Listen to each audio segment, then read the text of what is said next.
Bueno, bienvenidos a todos y a todas a esta serie de entrevistas que vamos a tener esta mañana. No sé si os está entrando ya el gusanillo de comer algo, porque vamos con un poquito de retraso, pero estábamos aquí solucionando un problema que tenemos desde hace un par de siglos, de milenios, hace un par de milenios más o menos, que es el garum. Una pasta romana que se untaban, dicen, en el pan, pero que estamos aquí diciendo que igual no, que igual era una especie de salsa para las ensaladas y cosas así. Bueno, pues vamos a hablar de eso ahora, dentro de un poquito. Vamos a hacer una serie de entrevistas. Me voy a presentar para empezar. Soy Javier. Vengo acompañado de Usune y de Marta, que son las responsables de dos blogs de la Cátedra de Cultura Científica de la Universidad del País Vasco, cienciacallera.eus y mujeresconciencia.com. Y yo también trabajo en mi blog, que en este caso es Activa tu Neurona, junto con Izaskun Lekuona, que está aquí, también haciendo la parte fotográfica. Bueno, vamos a hacer una serie de entrevistas a lo largo de este día, que hemos llamado así en general del suelo al cielo. Del suelo al cielo todo es ciencia, porque vamos a empezar hablando de arqueología y vamos a terminar hablando de astronomía. La astronomía será a la tarde, la arqueología con dos Marías, con María José Noain del Museo Yaso de Irún, es la responsable de actividades de ese museo, y con María Molina Inchaustegui, que trabaja, en este caso, su tesis doctoral, pero está haciendo también una importante labor en el INSUB, ¿no? En la Sociedad Cultural de Arqueología Subacuática, aquí en San Sebastián.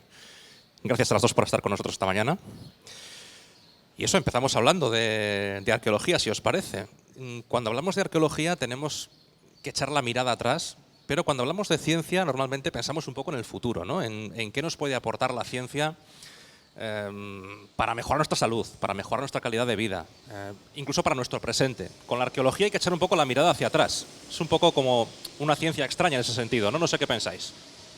Bueno, yo para empezar tengo muy a menudo la discusión de si la arqueología es ciencia o no. Antes que hablábamos de nuestra tarea como docentes, con los alumnos discuto de esto recurrentemente. Pues si vosotros hacéis historia, si la historia se interpreta, si la historia es subjetiva, no os podéis llamar ciencia. Yo siempre digo, no, para nada. La arqueología tiene una metodología científica 100%, luego si quieres añades tu opinión, y es la metodología científica que se utiliza para hacer historia intentando ser lo más objetiva posible y extraer la información de los datos que encontramos, ¿no? Con lo cual, por supuesto que es correcto empezar con arqueología. Y luego respecto a esa función, ¿no? Que en el caso de la medicina o de la astronomía parece tan evidente, a mí siempre me gusta una frase que es súper tópica, la decimos los arqueólogos siempre, pero que creo que es verdad. Necesitamos conocer el pasado para entender el presente, lo que somos, y para poder estar mejor preparados para el futuro. O sea, gracias a estudiar nuestros orígenes podemos entender lo que somos como seres humanos y de ahí seguir hasta el cielo. Pues yo no puedo estar más de acuerdo contigo. Nosotros, como arqueología subacuática, cuando trabajamos debajo del agua, no hacemos más que establecer una metodología 100% científica y luego, a la hora de interpretar, nos pasamos más tiempo en un laboratorio que realmente redactando textos o transcribiendo documentos.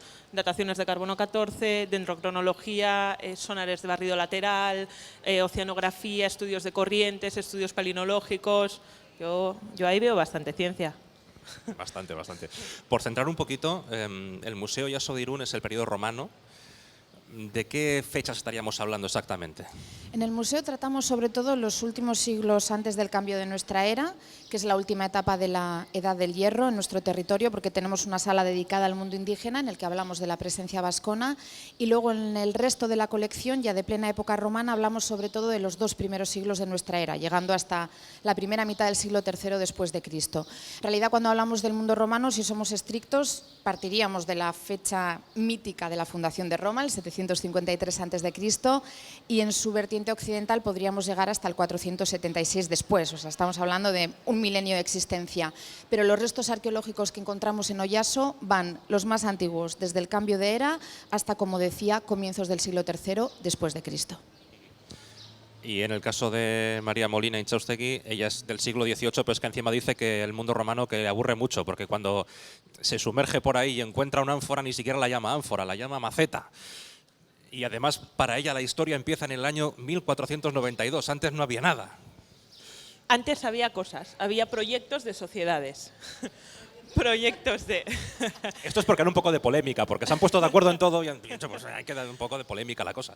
No, a mí me gusta mucho el mundo romano. Lo que pasa es que, a ver, los barcos no son tan espectaculares como en la época moderna, que es la que a mí me gusta. Están atados con cordones, sí, parece mentira, pero no hay clavos, hay cordones.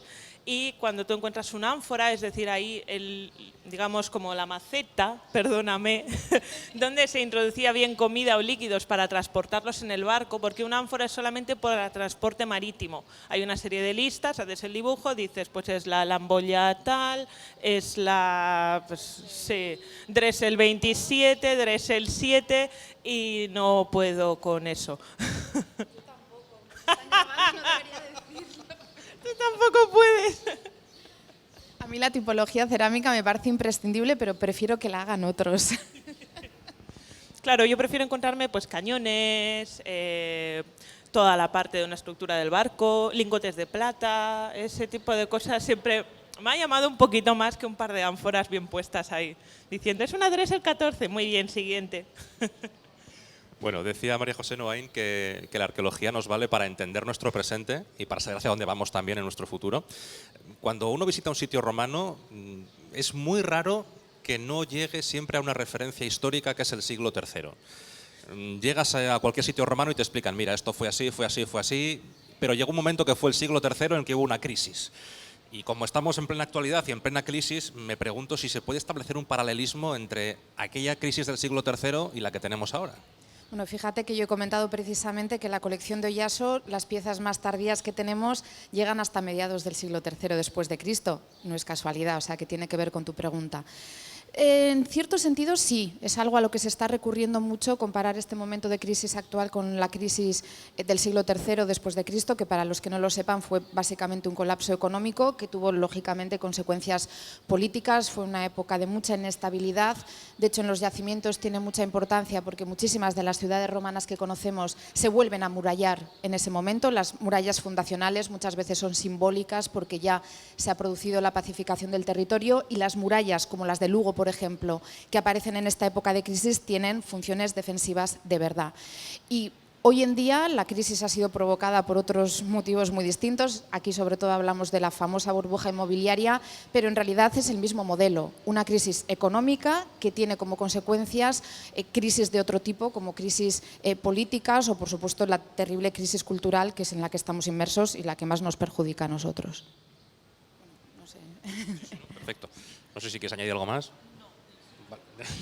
¿En el siglo XVIII pasaba esto? No. No, en el siglo XVIII realmente, como eran monarquías absolutistas, se pegaban entre ellos mientras el populacho moría. A grosso modo. Bueno, vamos a entrar en otro tema. Pregunta para las dos. ¿Por qué es importante tener museos? Arranco. El museo, cuando nace, sobre todo a partir de las grandes colecciones del siglo XIX, no tenía absolutamente nada que ver con lo que es ahora. En origen, su principal labor, que los museos de hoy en día la tienen que seguir teniendo, era proteger esas colecciones, mantenerlas y ofrecer al público la posibilidad de verlas, pero nada más. El valor que se añade ahora, y sobre todo a través de la llamada nueva museología de los años 60, es que el museo puede funcionar como mediador entre el patrimonio, ese patrimonio cultural, material, inmaterial, de cualquier temática que nos queramos imaginar, y la sociedad. Yo creo que esa es la auténtica labor, no solamente proteger esas colecciones, está muy bien que estén ahí, las conservamos, las guardamos, las exhibimos, pero realmente tenemos que dotar a la sociedad de herramientas para poder conocer, entender esas colecciones y, sobre todo, disfrutarlas. No puedo estar más de acuerdo, parece que lo hemos hablado antes, pero nos acabamos de conocer. Es verdad, el museo tiene que ser un lugar vivo, es decir, un lugar donde haya un encuentro, no solamente lo que lo comentábamos antes, no solo de talleres infantiles donde pasar el rato y que los niños se lo pasen bien, nosotros también, donde divulgar, donde dar conciertos, donde acercar el entorno cultural a un museo con una temática determinada, como por ejemplo el periodo romano, pero interconectado con la sociedad de ahora, porque si no vamos a tener un grave problema en un futuro. Por ejemplo, yo me acuerdo, viniendo un poquito a mi área, que es la temática náutica, el Museo del Vasa, que es el museo de un barco del siglo XVII en perfectas condiciones, es el museo de Suecia que más visitantes tiene anualmente. 1 millonada es lo que ganan, también lo que gastan, pero al final les sigue beneficiando y es la atracción estrella de todo un país nórdico. Un barco hundido, bien llevado y bien gestionado. Decíais antes de que empezáramos la entrevista que hace falta divulgadores profesionales que sepan contar toda esa historia a la gente. Sí, yo creo que hay dos ramas en nuestro trabajo. Una es la rama más científica, es decir, la investigación, y otra la divulgación. La investigación casi siempre se asocia con la universidad, aunque pueda haber fundaciones, como es el caso de Arqueolan, cercana a Irún, pero bueno, parece que tiene que ver sobre todo con la universidad, y la divulgación con los museos o con otras instituciones o con personajes que a nivel particular intentan contar la historia o la arqueología en este caso. Y es imprescindible que ambas vertientes vayan de la mano, se comuniquen y trabajen conjuntamente. No podemos avanzar en el conocimiento histórico sin la investigación, que es lo que hacéis vosotros. O sea, es la base y es lo imprescindible. Pero si esa investigación se queda exclusivamente en la universidad, algo está fallando. Y ahí es donde entran los divulgadores profesionales y los mediadores de los museos. En la divulgación hay que tener muy en cuenta al público al que se dirige uno, porque no tiene nada que ver una divulgación científica a nivel académico, que a mí me puede ser beneficiosa, y no tiene nada que ver un público amateur que simplemente está interesado o que todavía no está interesado y que le tienes que enganchar ese interés. Y eso hay que tenerlo muy en cuenta y hay que hacerlo de manera muy profesional, porque si no, al final yo suelo trabajar con dinero público muchas veces. Yo ahora mismo tengo un sueldo que es del gobierno vasco, véase, es dinero público. Si la sociedad no entiende por qué me está pagando de sus impuestos mi trabajo, ahí hay una brecha insalvable, muy peligrosa, y que entonces mi trabajo carece de ningún tipo de credibilidad y de ningún tipo de sentido. Si vosotros consideráis que lo que yo hago no tiene ninguna relevancia, no me paguéis, que no es así, pero por si acaso. Una vez le pregunté al exalcalde de Bilbao, a Iñaki Azcuna, ¿por qué no teníamos que en paz descanse. ¿Por qué no teníamos un museo de ciencia en Bilbao? Somos la capital del mundo, mal está que lo diga yo aquí, pero bueno. Entonces, eso es broma, es broma. Entonces él me dijo, bueno, es que, ¿sabes lo que pasa? Que es que todos los días me llegan un montón de peticiones de gente que quiere tener un museo. Y además, con unas cosas rarísimas, que yo creo que solamente esa persona cree que tienen que estar en un museo. ¿Por qué hay cosas que tenemos en un museo y no nos preguntamos que tienen que estar en un museo? Es decir, ¿por qué sabemos que eso tiene que estar en un museo? Yo le cedo la palabra a ella, pero antes te quiero poner una puntillita, que es que en Bilbao no, pero en Donosti tenemos un museo de la ciencia. Entonces, ya lo siento, pero todo lo no podéis tener. Me parece una pregunta realmente difícil. Iñaki Díaz Balerdi, que es un profesor del Departamento de Arte de la Universidad del País Vasco en Vitoria, escribió ahora, no sé, 3 o 4 años un libro que se titulaba Archipiélagos de museos o algo así. Y lo del museo por habitante o más bien por kilómetro cuadrado en Guipúzcoa es casi como los bares. En muchos sentidos me sabe mal decirlo, pero creo que puede haber hasta demasiados museos. Por un lado está, como tú planteabas en la pregunta, decidir qué merece la pena, qué debe estar en un museo para protegerse y divulgarse. Y ahí hay muchos criterios y bueno, pues creo que los profesionales de la materia pueden ser los que deban un poco decidir. Pero es que el problema no es tanto yo quiero mi museo, quiero que mi pueblo tenga un museo y tengo una colección fantástica de lo que sea. No es tanto cómo nace el museo, sino cómo se mantiene el museo. Hay que hacer, no te diré un estudio de mercado porque trabajamos con cultura y no nos movemos en esos parámetros, pero hay que ver también qué mantenimiento, qué presupuesto va a tener ese museo, qué posibilidades de público, si el museo abre porque el político de turno cree que es interesante, porque se le ha convencido, porque es una estrategia que tiene otro tipo de criterios, pero luego no funciona como tal, no tiene actividades, no tiene programa educativo, es mejor que ese museo no se inaugure. O sea que, por un lado, valorar la colección y decidir que sí y que no, pero sobre todo también valorar la viabilidad de que luego ese museo cumpla con su objetivo. La sociedad en general tiene la percepción de que los museos son caros. De que voy a ir a un museo, me van a cobrar 3, 5, 10 euros por entrar y que, pues igual es demasiado, igual no voy, ¿no? ¿Qué pensáis? Yo no tengo claro el tema de la gratuidad de los museos. Por un lado, mi primer instinto es, claro, evidentemente que tienen que ser gratis y que todo el mundo acceda a ellos, pero luego me paro a pensar, también es una frase tópica, pero que nadie cuestiona que hay que pagar el cine. O que nadie cuestiona que hay que pagar una entrada para un partido de fútbol. Entonces ¿y por qué el acceso a otros elementos de la cultura es evidente que tienen que ser pagando y los museos no? Un museo es muy caro de mantener y en los museos trabajamos profesionales de la gestión cultural con esa labor de mediación y recibimos, como tú comentabas hace un momento, subvenciones públicas que normalmente nunca son suficientes para el mantenimiento del museo, que también se alimenta de lo que cobra en taquilla. Entonces, a mí me gustaría pensar que los museos deben pagarse. y que eso sea compatible, que nadie, absolutamente nadie, se quede sin entrar a un museo porque la entrada le parezca demasiado cara. Y ahí hay muchos términos medios. Entradas reducidas, que habitualmente las tenemos para parados, para jóvenes, para jubilados, para todo lo que queramos. Ofertas, un día de gratuidad, que es, por ejemplo, lo que se hace en San Telmo, que si no me equivoco, todos los martes la entrada es gratis. Es decir, que exista ese acceso, pero que luego haya también una tarifa que contribuya al mantenimiento del museo y que ayude sobre todo a valorar. Porque por un lado la gente se queja de que la cultura no es gratis, pero por otro lado también la gente habitualmente cuando ve que un producto es gratis, piensa que tiene menos valor que un producto que tiene un precio.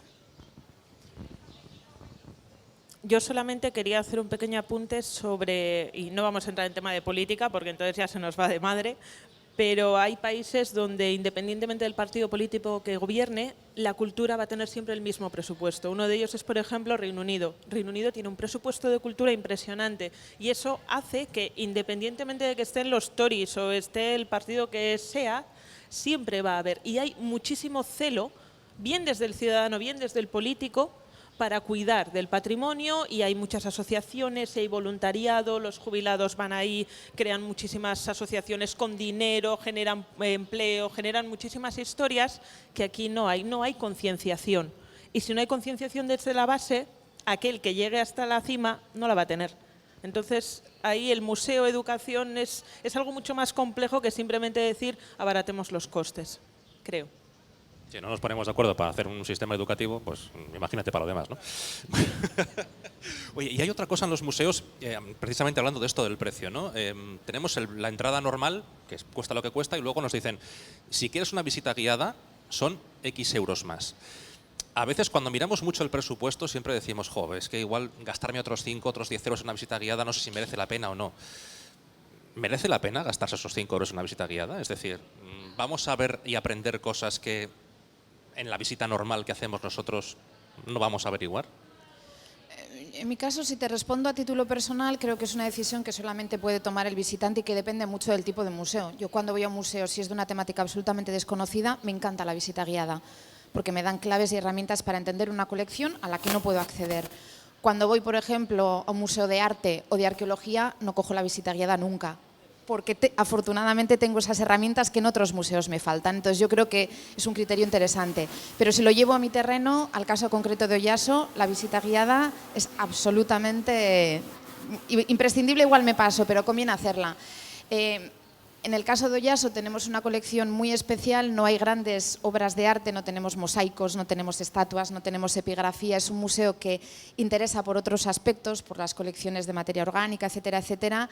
Y aunque todo está perfectamente explicado en los paneles, también sabemos que la gente no se lee los paneles porque la gente no quiere leer ni en un museo ni en ningún sitio, y la visita, ahora decimos más bien dinamizada que guiada, parece que tiene otras connotaciones, aporta muchísima información que al visitante que hace la visita por su cuenta se le puede escapar.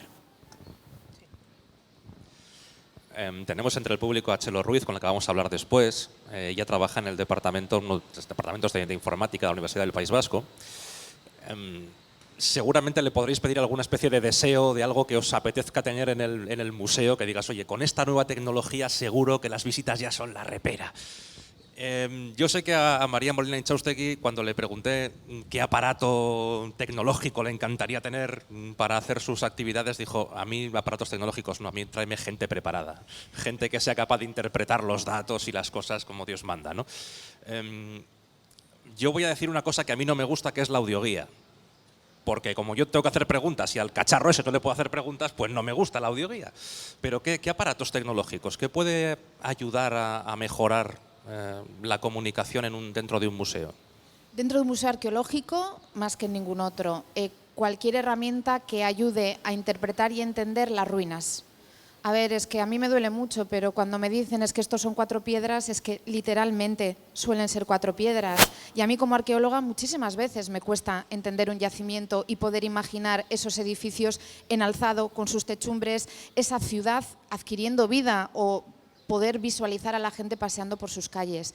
Y ahí está el reto. Lo que pasa es que yo creo que ya se están empezando a encontrar soluciones muy interesantes. Una de las claves parece que hoy en día es la realidad aumentada.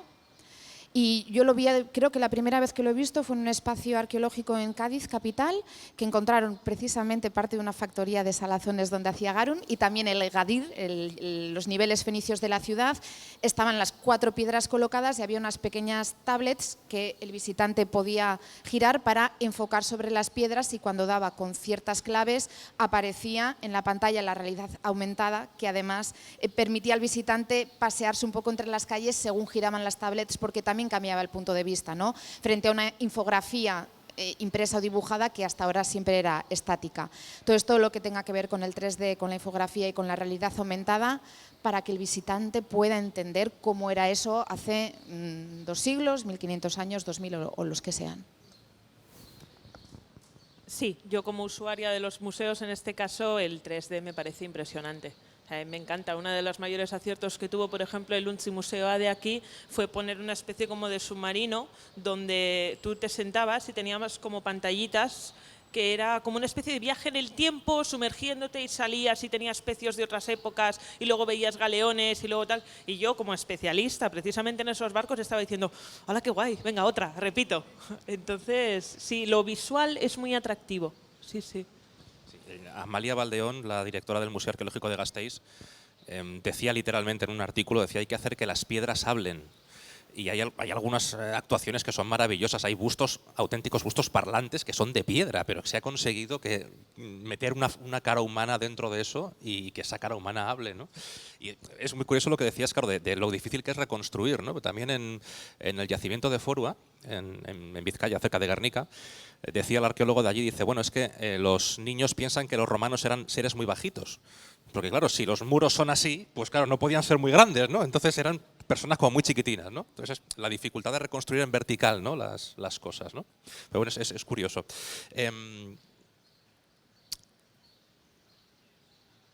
Y si tuviéramos que viajar al mundo romano hoy, es decir, imaginemos que hacemos un viaje en el tiempo de estos que la ciencia dice todavía que son imposibles, y aparece por aquí un señor romano. ¿Qué se encontrarían en la Guipúzcoa de hace 2000 años? Puedo barrer para casa, ¿no? Sí, una claro. vez más. Probablemente en el actual territorio de Guipúzcoa el yacimiento más importante sería Oyaso.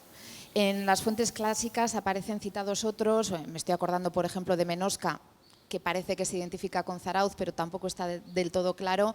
Oyaso tiene un papel destacado y afortunadamente parece que hoy podemos decir sin ningún lugar a dudas de que era Irún.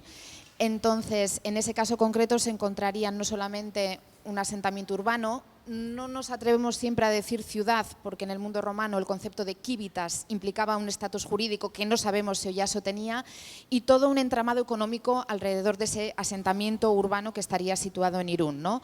Con un importante puerto que formaría parte de todo el tráfico comercial por el Cantábrico. Hablamos del mundo romano y siempre pensamos en el Mare Nostrum, en el Mediterráneo, pero que nadie se olvide del Mare Externum, que era el Atlántico, donde había también importantísimas rutas comerciales que iban desde Lisboa hasta Londres, ¿no? Por toda la costa de Portugal, España, Francia, hasta llegar a Gran Bretaña. Y luego, además del puerto, todo el complejo de explotaciones mineras en el entorno de Peñas de Haya o de Ayacaurría, en término municipal de Irún y de Oyarzún. Junto o alrededor de esa aglomeración urbana con esta importante actividad económica en torno al puerto y las minas, probablemente en todos los puntos costeros que después se convirtieron en villas medievales, habría también presencia romana. Según se va avanzando con la arqueología preventiva y haciendo intervenciones urbanas, lo romano, que hasta finales de los años 60 en el País Vasco, en la vertiente cantábrica, no existía para nada, está apareciendo. Ya hay restos arqueológicos de época romana, además de, por supuesto, en Irún, en Hondarribi, en Donosti, en Guetaria, en Zarauz, con lo cual probablemente en todas aquellas zonas en las que había puertos naturales que después se escogieron para la fundación de las villas medievales precisamente por ese motivo, habría pequeñas poblaciones de tal forma que, por lo menos en la costa, todo el territorio estaría poblado de asentamientos romanos. ¿Y nos queda mucho por descubrir todavía? Nos queda muchísimo. Cada vez sabemos más de cómo era ese mundo romano del siglo I y II después de Cristo en Oyaso, pero ahora sobre todo lo que nos falta saber es cómo era la Oyaso antes de Oyaso y la Oyaso después de Oyaso. En Oyaso tenía que haber un asentamiento vascón. Estrabón habla de una polis vasco-romana o vascona romana. más correctamente. Bajo los niveles estratigráficos romanos del centro de Irún no aparece el asentamiento indígena, así que ahí no está. En las inmediaciones de San Marcial, de Jaizkibel, de Peñas de Haya probablemente, pero todavía no lo hemos encontrado, con lo cual sabemos que había una presencia indígena, eso es evidente, pero no sabemos dónde está. Hay un vacío arqueológico que hay que llenar. Y lo mismo ocurre después. En nuestro caso, el siglo IV, V después de Cristo, que tiene presencia en el mundo subacuático del Cabo de Iger, ¿no? Porque yo creo que encontráis a veces restos tardoantiguos y altomedievales. Ahí en el Museo Yaso unas figuritas que pertenecen a un cofre, pensábamos nosotros, que Insub la rescató en el 84 y se llevaron al Museo Yaso. Y dicen que es una de las mejores piezas del museo, no es por echarnos flores, pero... Los famosos bronces de Iger son los tesoros de Oyaso. Pues ya sabes que no tenemos los originales. ¿Dónde están? Ahora mismo supongo que estarán en Gordallua. En Oyaso... ¿Vale? Nos quedamos. Sí, los sacamos. Bueno, pues de momento estamos peleando por traer los originales a la colección, pero no. Pero bueno, ya termino con lo que me estabas diciendo. Tras ese final del siglo III después de Cristo, todo lo que es la época tardoantigua y sobre todo los comienzos de la edad medieval, lo que conocemos con la Edad Oscura, vuelve a desaparecer el registro arqueológico. Entonces, la investigación sobre todo para conocer el mundo indígena y el mundo alto medieval. Y en ese mare externum que decíamos, unos siglos más tarde aparece la construcción de balleneros y llegamos a América prácticamente, y en el camino pasamos por un montón de sitios. ¿Cómo va la tesis en ese sentido de llegar a identificar que la construcción de los barcos que se hacían aquí en Euskadi, la de Euskadi de entonces, ha llegado hasta América? Es una investigación que estoy llevando en curso y que es muy interesante porque el País Vasco, y no solamente, sino toda la zona cantábrica, no bebe del Mediterráneo. Entonces, al no beber del Mediterráneo, bebe de otras culturas, culturas norteñas que hasta ahora no se han investigado en conjunto. Entonces, tenemos un proyecto en Suecia donde estamos investigando las trayectorias mercantiles y, por lo tanto, la transmisión de ideas de la cultura nórdica con la cultura vasca. Y bueno, están dando unos resultados muy interesantes. Luego hemos encontrado también pecios vascos en Florida, hemos encontrado en Bahía de Mejillones en Chile. Hay hasta un filipino que me ha dicho que igual hay uno que es vasco por ahí, por la zona de Manila. Y yo, bueno, hasta que no me enseñes datos no vamos a... Y, por ejemplo, la semana pasada me contactó un genovés especializado en artillería moderna, los cañones, que había descubierto una fragata vasco-genovesa construida en San Sebastián en 1513, que se hundió en las costas de Sicilia. Entonces, bueno, pues la transmisión de ideas está ahí. Lo que pasa es que es una investigación un poco complejita. Y eso es lo que hay que probar ahora. Claro, de manera científica. Porque... Ni más ni menos. Ni más ni menos. Bueno, pues muchísimas gracias por acompañarnos esta mañana. A ti. Ha sido interesantísimo. Si tenéis cualquier pregunta, es el momento. El público también puede preguntar. Aquí no se lo pregunto yo, ¿eh? O sea que animaros. ¿Alguna cuestión? ¿Nada? Pues muchísimas gracias, lo dicho.